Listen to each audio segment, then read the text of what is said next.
সম্প্রতি একাধিক কর্মচারী সংগঠনের আবেদন জানিয়েছিল মূল বেতনের সঙ্গে মহার্ঘ ভাতার 50% জুড়ে দেওয়া হোক, কিন্তু সেই আর্জিতে সায় দিল না কেন্দ্র।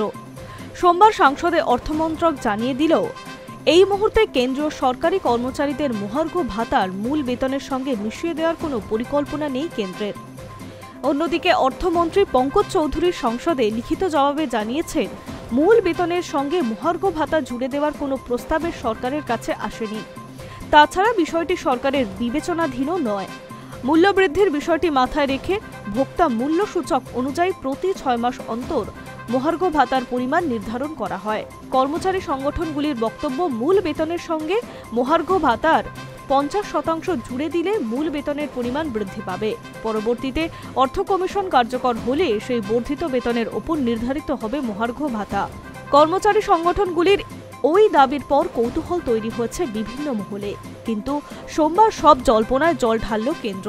উল্লেখ্য, 2026 সালের 1 জানুয়ারি থেকে কার্যকর হতে চলেছে অষ্টম পে কমিশন। এর ফলে 50 লক্ষেরও বেশি কেন্দ্রীয় সরকারি কর্মচারীকে বেসিক থেকে অ্যালাউন্স, পেনশন ও অন্যান্য সুযোগ সুবিধা সবেতেই লাভবান হবে। এর জেরে সবদিকে ডিএ বাড়বে পেনশনভোগীদের ডিআর। শোনা যাচ্ছে, অষ্টম পে কমিশন চালু হলে কেন্দ্রীয় সরকারি কর্মীদের বেতন 1 লাফে অনেকটা বেড়ে যেতে পারে।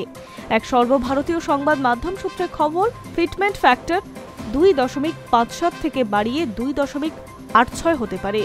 এর অর্থ কর্মীদের বেসিক বেতন বাড়বে হুহু করে। অর্থাৎ কারো বেসিক বেতন যদি 18,000 টাকা হয়, তবে তার বেসিক বেতন বেড়ে হবে 51,480 টাকা।